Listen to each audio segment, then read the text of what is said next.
We talked about President Obama's New Yorker interview on Media Buzz, and he made a fair amount of news there, but the thing that we singled out were his comments about race. He was asked a question by editor David Remnick, and he responded, if I can recall, that some people like him better because he is a black president, and other people do not like him because he is a black president. And Tom in Minnesota has a few questions about that. On your January 26th show, the panel legitimized Obama's statement about racism. Apparently it is only one-sided. All black people will vote for a white president. I wonder what the percentage of blacks is who will never vote for a white person. I would guess higher than whites for blacks. How about fair and balanced? Present both statistics. Well, the interview was about race. President Obama was talking about how people see him.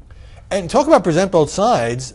Some people jumped on the first part of the president's statement where he said, essentially, there are some white folks out there who are just never going to like me, never going to vote for me because I am African American, and left off the other side where he said, I get the benefit of the doubt from people who are black. Now, the statistics here, I looked at some polls. I think there's a poll that says 3% of whites say they would never vote for a black presidential candidate, but it's hard to measure because are people going to be honest with pollsters about that? And what percentage of blacks aren't voting white?